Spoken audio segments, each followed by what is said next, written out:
Кореяда тренд болып жатқан ол блефаропластика, көзге арналған. Кореялық кісілердің түрлері көздері кішкентайлау болады.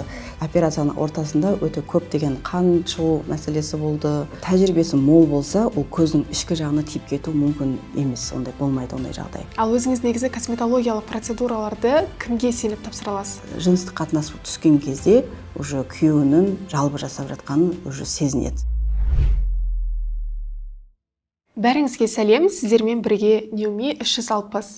Бүгін біз сіздермен бірге өте өзекті тақырыптардың бірі, қазіргі трендтегі пластикалық оталар жайлы сөз қозғайтын боламыз. Және де біздің бүгінгі қонағымыз тәжірибелі пластикалық хирург, көптеген сәтті операциялардың авторы Жайна Баянқызы. Қош келдіңіз, Жайна ханым. Рахмет, қош көрдік. Ал енді Жайна ханым, өзіңізден бастасақ, осы салаға қалай келдіңіз, сол туралы айтып өтсеңіз. Мен осы медициналық салада негізі енді мен мамам да медик, ағам да медик болғандықтан кішкене кезімнен бастап сен кейін осы медицина жағынан врач боласың деген кішкене кезімнен бастап айтып келгеннен кейін уже универге түскен кезде автоматски осы медицина саласына кіріп кеткем. Медицина саласын кішкентай кезіңізден армандап, сол салаға оқуға түсіп дайындалдыңыз, Қай жақтан оқыдыңыз? Қандай білімдеріңіз бар? Шетелде оқыдыңыз ба? Негізі мен өзім Қытайдан келгем. Қытай жақта өзім осы медицинский университетті оқығам. Сол жерде оқып болғаннан кейін ары қарай осы білімді асыру үшін енді әрине сол Корея, Япония жақтарға барып, осы білімді асыру міндетті түрде болу керек болады. Сол үшін барамыз сол жаққа қарай. Кореядан сіз сонда пластикалық хирургияның қандай түрін оқып келдіңіз? Негізі өзім енді жақсы көретін осы бет жақтағы операция болғандықтан осы көзіміз, бетіміз деген сияқты соған қарай бағытты сол жаққа қарай жүргізіп қазір Кореяда тренд болып жатқан ол блефаропластика, көзге арналған. Өйткені кореялық шоуларды көрген кезде адамды прям дейді, өзгертіп жібереді. Ал сіздің ойыңызша қазір Қазақстандағы пластикалық хирургия мен шетелдік хирургияны салыстыратын болсақ, өзгешелік бар ма? Негізі бар. Неге десеңіз, бізде енді Қазақстанда осы 5-10 жылдың аралығында осы пластикалық операциялар қатты дамып жатыр. Ал енді шетелде әрине енді ол баяғыда дамып кеткен. Кореяда не үшін пластика басталып жатыр? Ол жерде білеміз ғой, кореялық кісілердің түрлері көздері кішкентайлау болады, кішкене сығырайған болады. Сондай болғандықтан ол жерде бірінші осы көз операциясы өте дамып кеткен. Оларда туылғаннан бастап сол көзге операция жасап тастайтын сияқты. 18 жастан бастап ата-аналар уже өзінің балаларына сыйлыққа енді осы пластика жасауға. Сондай затты естігенбіз интернеттен. Ол шындық қой. Туған күндеріне сондай пластикалық оталар сыйлап жатады деген секілді. Ал сіздің өзіңіздің ең алғашқы операцияңыз қандай болды және сол есіңізде бар ма, сол туралы айтсаңыз? Ең алғашқы операция менде круговой блефаропластика болды. Ол кезде енді кішкене енді тәжірибе аздау болды. Енді операцияның ортасында өте көп деген қан шығу мәселесі болды. Пациентіміздің кішкене мазасы кету деген сияқты сондай жағдайлар болды. Ол кезде енді ойымызда тек қана осы кісінің операциясын әдемі шығарып, сол мақсат болғандықтан енді операция негізі жақсы шықты. Білуімше, сіздің өзіңіздің жеке клиникаңыз бар, Ол клиникада қанша мамандар жұмыс жасайды және операцияның қандай түрлері бар? Бізде қазір клиникамызда көбіншесі осы блефаропластика, осы жоғарғы қабақ, төменгі қабақ, қастан көтеру, соларды жасаймыз. Одан кейін қазір бізде бет тарту жағынан жасап жатырмыз, подтяжка лица деп, бетіміздің жоғарғы яблочный щечки дейміз ғой, соны жоғарғы көтеру, бетіміздің бірейлі жағымызды көтеру деген сияқты мойын жақтағы майқабаттарды алу, липосакция деп аталады ғой. Сол майқабатты алып, сосын мойынның жоғары қарай подтяжка жасау. Одан кейін қазіргі таңда өте көп деген әйел адамның мәселесін шешу үшін бізде гинекологиялық хирургия бар. Гинекология жағынан енді әйел адамның мәселесі бала босанғаннан кейінгі сондай мәселелерді шешіп жатырмыз. Жалпы сіз осы оталардың барлық түрін өзіңіз жасай бересіз бе, әлде жеке мамандар бар ма сізде? Жеке мамандар бар. Менде қазір енді тек осы көз жағынан жұмыс жасаймын. Одан кейін бетті арықтату деген сияқты сондай операциялар жасаймын. Бет тарту жағынан басқа хирургымыз бар. Гинекология жағынан тоже басқа хирургтар бар. Өзіңіз жаңа Кореяда, Японияда білім алып келдім дедіңіз. Ал сіздің клиникаңыздағы мамандар қай жақтан білім алған? Мендегі клиникада қазір екі хирургымыз бар. Ол кісілер Қытайдан алған Қытайдан тоже оқып келген, тәжірибесі өте мол, барлығы 15 жылдан аса тәжірибесі бар врачтар. Ол кісілердің осы бізде қалай дейміз, ол жерде тек қана өзіміздің универ бітіргеннен кейін ары қарай осы Пекин қаласына, Шанхай қаласы өте пластикалық операция өте дамыған қала болады. Міндетті түрде сол жерден тәжірибе алмасып келеді. Сосын менің Instagram аккаунтыңызда байқағанымда, сіздерде аккаунттарыңызда вау цена деген офферлар тұр екен. Яғни сіздерде сапа мен баға жағынан қалай? Мен осы Қазақстанда осы пластика жағынан жұмыс жасаған 10 жылдан асып кетті. Мен байқауым бойынша енді біздің Қазақстандың көбіншесі осы нарықта дейміз ғой, енді адамға қол жетімді деген бағаларды қойып отырмыз. Ол шындық.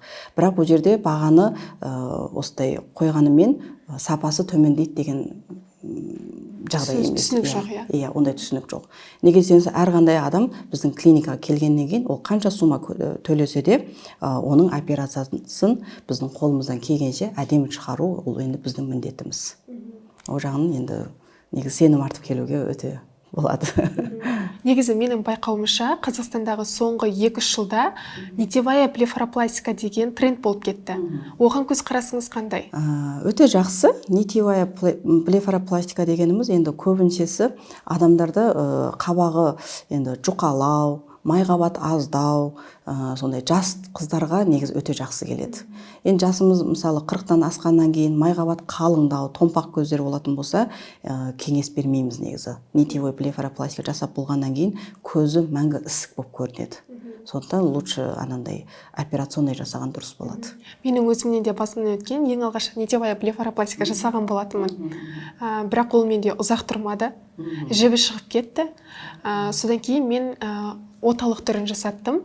Соңғы 1 жылда. Сондай өзімнің басымнан өткен болатын. Осы тақырыпты мен өте жақсы білемін. Өзім де зерттеген болатынмын. Иә. Сосын нитевой блефаропластика негізі өте көз таңдайды.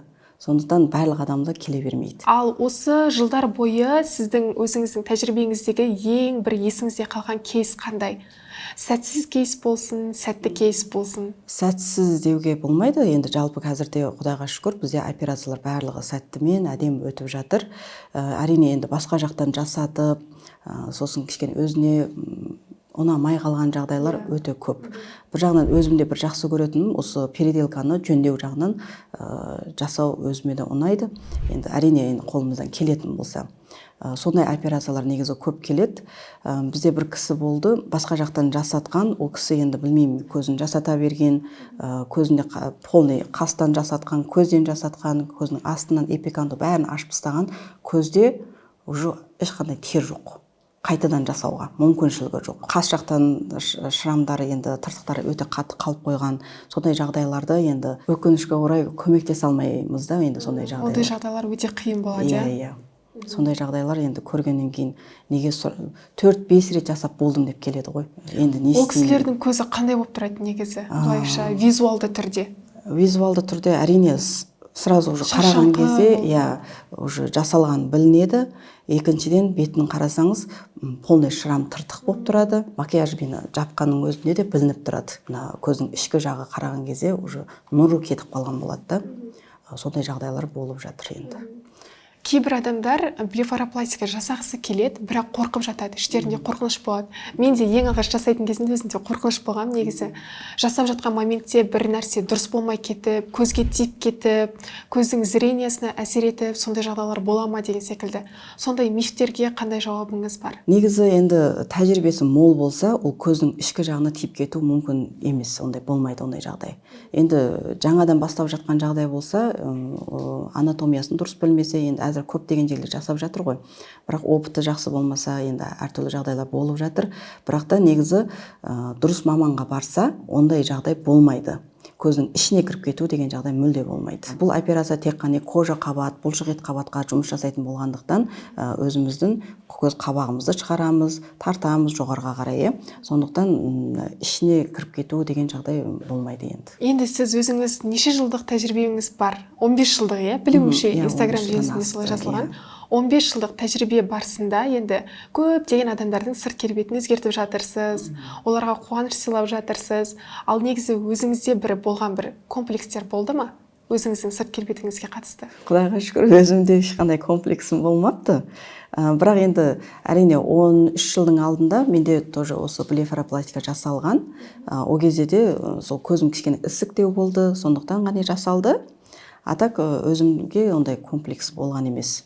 Ал енді мен Қазақстанға келген кезде болған комплексім орысша тіл жағынан кішкене ыңғайсыздау болды енді, орысша жағын толық білмегендіктен. А так бәрі жақсы. Ал өзіңіз негізі косметологиялық процедураларды кімге сеніп тапсыра аласыз? Өзіңіздің бетіңізді? Косметология жағынан болса, мен өзімде клиникамда өзіміздің косметолог врачтарымыз бар. Сол кісілерге сенім артып тапсырам. Неге десеңіз, ол кісілерде тоже тәжірибесі мол, одан кейін көп жағдайда өзім қатты қадағалаймын. Қай жағынан қалай жасап жатыр, барлығы қалай шығып жатыр. Сондықтан өз бетімді де сол кісілерге тапсырам. Міндетті түрде енді бізге керек болады ғой.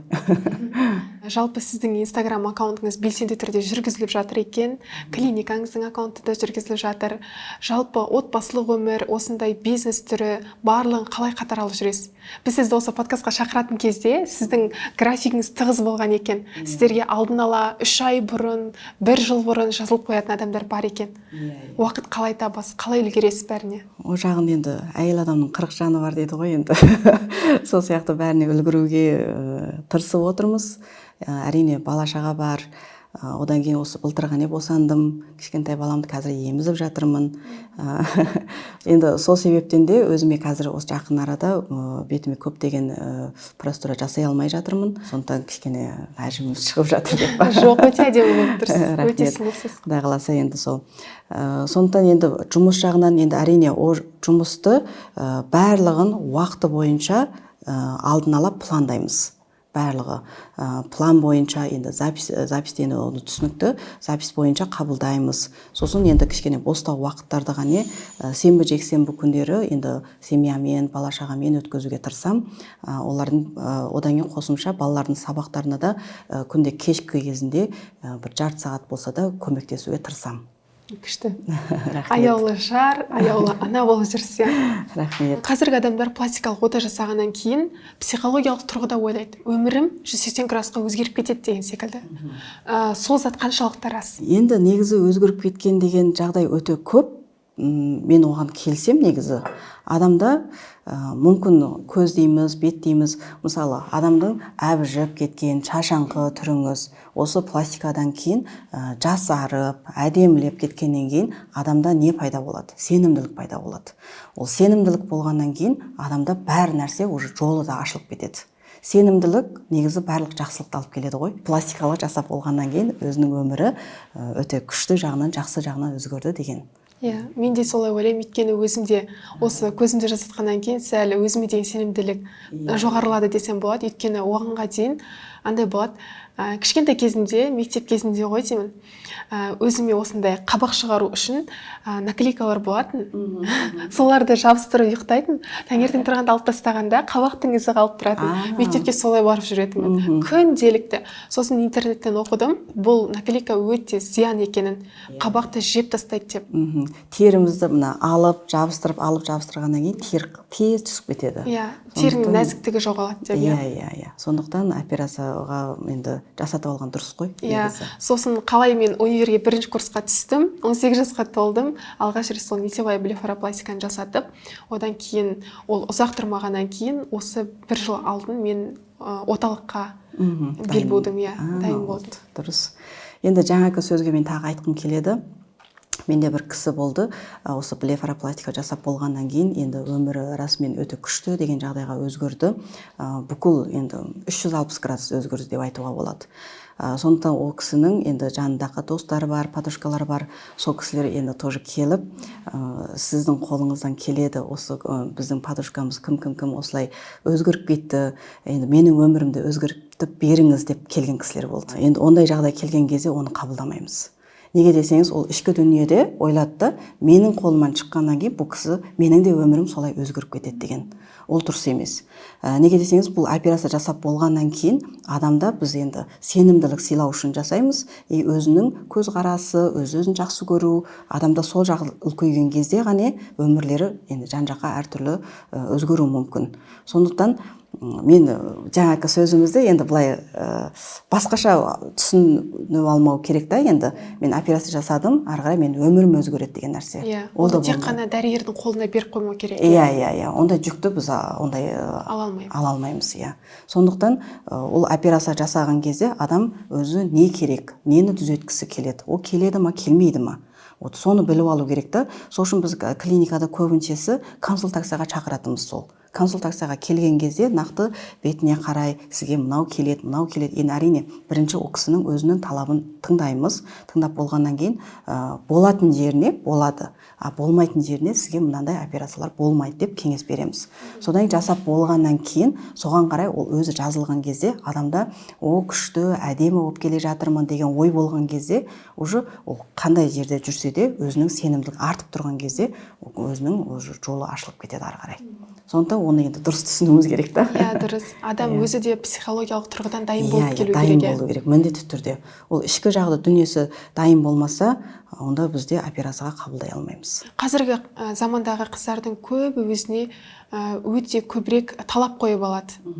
Сол талаптардың қатты қойылуы қаншалықты маңызды деп ойлайсыз, қаншалықты дұрыс деп ойлайсыз? Мен мысалы бір қыз Инстаграмда әдемі болып пластикалық хирургия жасады, бір жерін өзгертті, и телефоннан қарап отырған қыз тура сол секілді жасағысы келеді, мен де сол секілді болуым керек деген секілді ойлар маза беруі мүмкін. Ондай жағынан енді бір адамға ұқсай алмайды ондай. Оның өзінің фигурасы болады, өзінің сүйек формамыз болады, соған қарай мен осы кісі болғым келеді деген нәрсені оны жасай алмаймыз. Просто сіздің өз қазіргі қалпетіңіз қалай болып жатыр, соған қарай біз қаншалықты өзгертіп бере аламыз. Сол жағынан ғана кеңес бере аламыз. Бірақ та қазіргі таңда енді қыздардың талабы енді әрине қалай десем болады. Қазіргі заманға сай адам, мысалы жаңа сіз айтып жатсыз, мысалы бұрын қабақ болмаған болуы мүмкін, сосын сіз қабақ жабыстырдыңыз, сондай қалаймын деп ойладыңыз. Сөйтсеңіз, уже білдіңіз, блефаропластика деген осындай ота бар екендігін. Сосын соған жүгіндіңіз. Осындай өзгерістерді уже қабылдауға болады. Ал бірақ та мен осылай анандай кісі болам деген енді кішкене басқалау болып тұр ғой. Мүмкін емес деуді не болып тұр, Ал сіз клиникаңызда жаңағы гинекологиялық бағытта да бізде пластикалық оталар жасалынады дедіңіз. Соның қандай түрлері бар, нақты айтар кетсек? Нақты айтатын болсақ, көбіншесі қазір бізде біріншісі осы лабиопластика жүріп жатыр. Лабиопластика дегеніміз осы 18 жастан толған қыздарға бәріне жасауға болады. Бұл жерде ешқандай жыныстық қатынас жоқ. Туылмада адамдың теріміз осындай туылмада сондай болуы мүмкін, кішкене өзіне ыңғайсыздандық сезіндіреді. Осындай орталыққа, бассейнға түскен кезде, сондай ашық киімдер киген кезде өз ыңғайсызданады. Сондай жағдайларда осы лабиопластиканы жасау ешқандай зиян болмайды. Ол енді туылмадық болғандықтан енді денсаулыққа ешқандай зиян болмайды. Ертең бала босанса да, тұрмысына да ыңғайсыздық тудырмайды. Екіншіден, әйел адамда мына бала босанғаннан кейін бізде енді Қазақстанда көптегенде 3, 5, 7 балаға дейін босанады ғой. Сондай болғандықтан енді осы астыңғы жыныстық қынап жағымыздың кеңейіп кетуі, ол бір үлкен мәселе болып жатыр. Сол мәселе болғандықтан енді әрине бұл жерде келген кісілердікі бәріне ота жасай бермейміз. О кісі жасына қарай, қанша бала босанғанына қарай, одан кейін қаншалықты кеңейіп кеткеніне қарай, бұлшықеттің қаншалықты босап жатқанына. Соған қарай біз кеңес береміз. Қандай дәрежеде, қандай ота керек, болмаса осыны қазір енді жеңіл түрде шығып жатыр ғой, лазерный сужение жағынан, тарайту жағынан, сондықтан бірінші сол жағынан кеңес беріп көреміз, әрине болатын жағдай. Енді уже 5 баладан аса босандым, өзі туған кісілер болса, маткасы төменге түсіп кеткен жағдай болса, онда міндетті түрде ота жағынан кеңес береміз. Ал осындай процедураларға келетін адамдардың көбісі әйелдер, олар өздерінің қалауы бойынша келеді ме, әлде еркектерінің қалауы бойынша келеді? Негізі енді 50-50 деп айтуға болады. Неге десеңіз, әйел адам өзіне сезінген кісілер болады, уже гинеколог врачтар айтады, уже тіку керек, сізге болмайды деген. Онда ол кезде отаға келеді. Кейбір жартылай адамдар енді қалай десем болады, жыныстық қатынас түскен кезде уже күйеуінің жалбы жасап жатқанын уже сезінеді. Сосын көп әйел кісілер айтады ғой, енді күйеуім уже сыртқа шығып бастады, әртүрлі жағдайлар болып жатыр, осы семьямды ұстап қалғым келеді деген оймен осындай операцияға келуде мүмкін. Енді әйел адам біреу үшін емес, негізі өзі үшін жасау керек қой. Өзі үшін, өзінің денсаулығы үшін. Осы операция. Қазіргі таңдағы әйелдердің өзінің самооценкасы дейміз ғой, сол қаншалықты деңгейде тұр деп ойлайсыз? Қазір меніңше басылып қалған секілді көп әйелдердікі, иә. Әйелдер өздерін қазір қалай сезінеді? Қаншалықты өздерін еркін сезінеді? Қаншалықты өздерін жақсы көреді? Қазақстанда әйел адамдар негізі өзін жақсы көру деген мәселе өте төмен негізі. Сондықтан өзіне қарамайды, семьясына деген жауапкершілікті өте қатты алып алады. Күйеуімдің жағдайын жасау, баламның жағдайын жасау деген сияқты. Ал өзінің жағдайын жасау деген мүлде нөлге түсіріп тастаған, өзіне көп қарамайды. Сол уақыт өте уже еркек адамдың әйел адамға тиісіп сөйлеу деген сияқты өте көбейіп кетті ғой қазір. Сондықтан әйел адамдар енді басыла береді. Сондықтан күнде енді жылай беретін жағдай, бізге көп деген кісілер келген кезде сол жылап келеді, семьямның жағдайы осылай болып қалды, күйеуім осылай ұрсады деген жағдай. Сондықтан осылай кеп тұрмын. Енді біз сол кезде қабылдаған кезде бұл кісілерге айтатынымыз, сіз өзіңіз үшін жасасаңыз, онда біз қабылдаймыз. Егер сіз күйеуіңіздің алдында ғана осындай әдемі болсам, былай өзгертсем деген ойыңыз болса, онда бұл операция сізге керек емес деген ой. Неге десеңіз, ол еркек адам семьяға көзқарасы жақсы болса, сіз одан да жақсы болғыңыз келсе, онда жасауға болады. Әйел адам өзіне сенімділігін асыру үшін өзін бірінші жақсы көру керек. Жақсы көргеннен кейін, сонда өзінің кемшілігін көріп, сол кезде осы кемшілігімді түзетейін деген оймен, сонда осы косметология жағынан, эстетика жағынан жүгінсе болады. Осындай адамдармен тілдесу үшін де психологиялық жағынан да білімдеріңіз болу керек. Күнделікті көптеген адамның оқиғаларымен байланысасыздар, білесіздер, танисыздар деген секілді. Жаңағыдай шетелдік білім мен қазақстандық білімді салыстыра өтсек. Қазақстанның білімі, енді врачтардың білімдері қазір жақсы, негізі. Осы соңғы 5 жылдан 10 жылдың аралығындағы біздің врачтардың білімдері өте жақсы болып жатыр. Енді мен алғаш келген кезде кішкене қалай жасайды деген ойлар болған. Неге десеңіздер, бізде көбіншесі медицина саласындағы білімдер бәрі мына Россия жақтан келеді ғой. Біз енді мына Қытай жақтан оқыған болғандықтан көбіншесі Корея жақтан келеді. Сондықтан осы блефаропластика жасаған кезде мен байқағаным, осы жақтағы кісілер жасаған кезде ана европейский көзді көп жасайды, бірақ та біздің Азия қабаққа келген кезде кішкене жараспай қалуы мүмкін. Сондай жағынан зерттеп, енді Кореяның таза Корея методикамен біздің қазақ кісілерге, өзіміздің Қазақстандағы кісілерге жасаған кезде толық жараспау да мүмкін.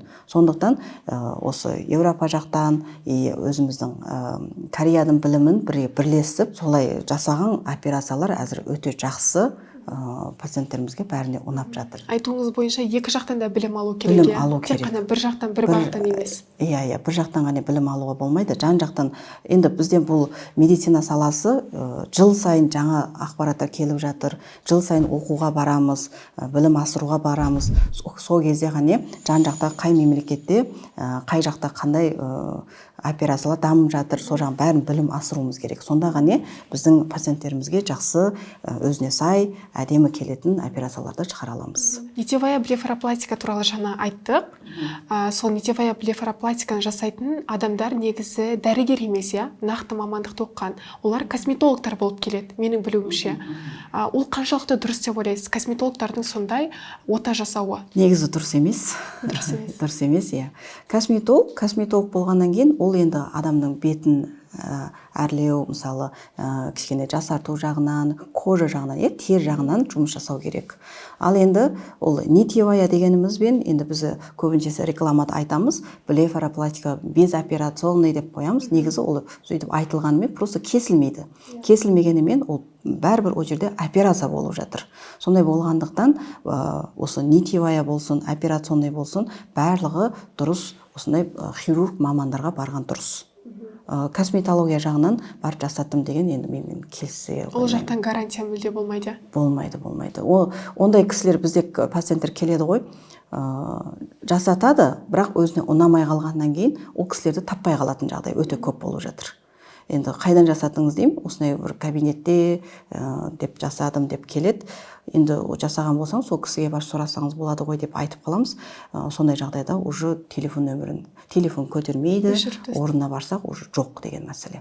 Менің өзім басынан сондай оқиға өтті. Нитевая блефаропластика жасадым. Жасағаннан кейін менде бір ай ғана тұрды. Бір айға жетер-жетпес. Сосын кетіп қалғаннан кейін мен сол косметологқа қайтадан хабарласып едім. Тұтқасын көтермеді, жауап жазбады, полный игнор кетті. Енді қараңыз, косметолог жағынан енді медик болуы да мүмкін, болмау да мүмкін, анатомия білмейді. Сосын енді бір күн, екі күнге осындай бір курсыға барып оқу алу мүмкін. Одан кейін ол жерде тіккен кезде, енді ол нитевая дегеніміз енді инемен тігіледі ғой. Тігілген кезде, көрдіңіз ба, ол сіздің методикаңызды дұрыс білмегендіктен поверх ғана жоғары жағынан тігіп тастау мүмкін. Сол момент ісіп тұрған кезде көрінеді. Ісік қайтқаннан кейін ол нитканың рол ойнамай қалады ол жерде. Нақты нитевой блефаропластика жасаған кезде сізде қандай көз болса да, хирург болған адам оны бәрін шығаруға болады. Қабақ қалай шығады, соны шығарамыз. Бірақ енді жаңа айтқандай, томпақ көздерге енді кеңес бермейміз. Бірақ нитевой жасаған адам терең қабатына өткен болса, әрине көздің ішіне шұқып алмау керек қой енді. Сондай өткен болса, негізі қабақ шығады. Операция, пластикалық операция болатын болса, лучше дұрыс клиникаға, дұрыс маманға барған ең дұрыс. Өзіне адам, бұл енді бет қой мысалы, жарайды, денені жасадыңыз, киімді жауып қоюға болады, ал бет ол деген 24 сағат сыртта жүреді. Адаммен кездесесіз. Сондай болғаннан кейін, бірінші бізде адамдар өзіне жауапкершілік алу керек. Әбден бүлдіріп, бұзып болғаннан кейін барып мамандарға келеді, сосын бізді қинайды ғой отырып. Жасап беріңіз да, сізден былай болады, сіз жасап берсеңіз деп. Оған келсе жасап береміз, келмейтін болса ол не істейміз енді. Оған қарап жанымыз ашиды, ашқанмен енді ол жауапкершілік өзіне дұрыс алмаған деген нәрсе. Сондықтан кеңес беретінім дұрыс жерге, дұрыс клиникаға, дұрыс мамандарға, тәжірибесі мол врачтарға барған ең дұрыс. Жайна ханым, осындай сіз сияқты мықты мамандар жиналатын ортада бізде 10-11 шілде күні Алматы қаласының Республика сарайында Ньюми 360 Global форумы өтетін болады. Сізді сол жақта біз спикер ретінде күтетін боламыз, берсі алдағы уақытта. Жақсы, рахмет, Алла берсі. Сіз секілді мықты мамандар жиналатын болады әртүрлі бағыттан. Бүгінгі біздің әңгімеміз өте қызықты болды деп ойлаймын, себебі бұл тақырыпта менің өз басымнан өткен болатын, өз тәжірибемнен өтті. Сізге үлкен рахмет, Жайна ханым. Жақсы, сіздерге де үлкен рахмет. Ал сіздерге айтарымыз, өздеріңізді жақсы көріңіздер, бастысы өздеріңізге сенімді болыңыздар. Келесі кездескенше сіздермен болған Ньюми 360.